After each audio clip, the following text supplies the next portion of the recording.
Paul Joseph Crutzen was a Dutch meteorologist and atmospheric chemist. He was awarded the Nobel Prize in Chemistry in 1995 for his work on atmospheric chemistry and specifically for his efforts in studying the formation and decomposition of atmospheric ozone.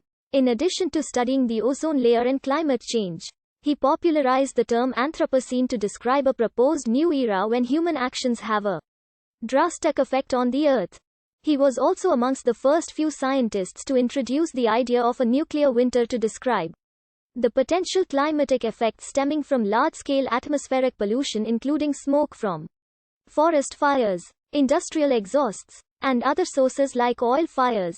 He was a member of the Royal Swedish Academy of Sciences and an elected foreign member of the Royal Society in the United Kingdom. Crutzen was born in Amsterdam, the son of Anna and Joseph Crutzen. In September 1940, the same year Germany invaded the Netherlands, Crutzen entered his first year of elementary school.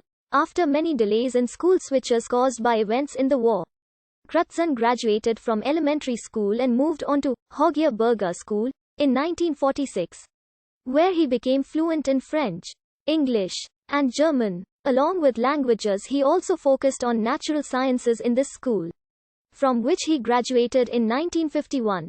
After this he entered a technical school where he studied civil engineering, fulfilled his military service, and married his wife. In 1958, he moved his young family to Gavle.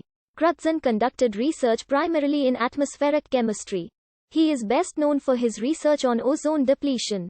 In 1970 he pointed out that emissions of nitrous oxide. Harold Johnston suggested that no emissions from the fleet of then proposed supersonic transport airliners, which would fly in the lower stratosphere, could also deplete the ozone layer.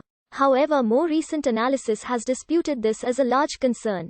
He listed his main research interests as stratospheric and tropospheric chemistry, and their role in the biogeochemical cycles and climate.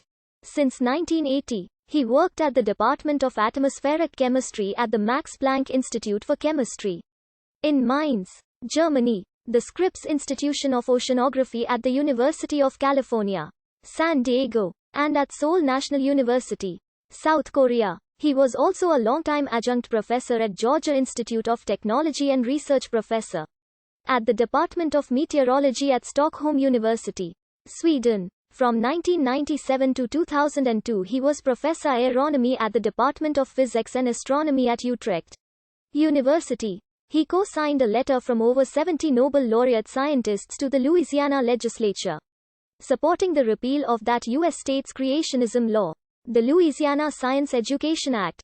In 2003 he was one of 22 Nobel laureates who signed the Humanist Manifesto. One of Crutzen's research interests was the Anthropocene.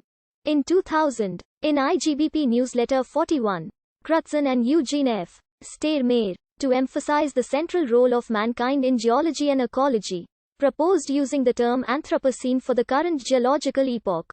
In regard to its start, they said, to assign a more specific date to the onset of the Anthropocene seems somewhat arbitrary. But we propose the latter part of the 18th century, although we are aware that alternative proposals can be made. However, we choose this date because, during the past 2 centuries, the global effects of human activities have become clearly noticeable. This is the period when data retrieved from glacial ice cores show the beginning of a growth in the atmospheric concentrations of several greenhouse gases, in particular CO2 and CH4. Such a starting date also coincides with James Watt's invention of the steam engine in 1784.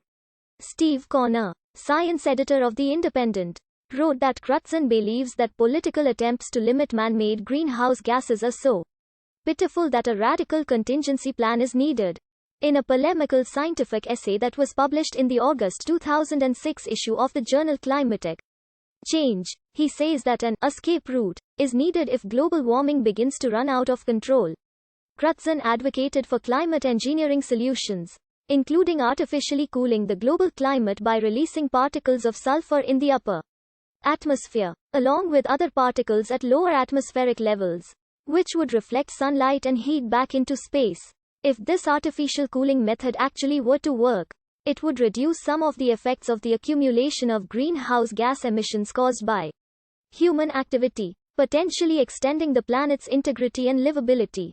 In January 2008, Crutzen published findings that the release of nitrous oxide emissions in the production of biofuels means that they contribute more to global warming than the fossil fuels they replace. Crutzen was also a leader in promoting the theory of nuclear winter. Together with John Birks he Wr.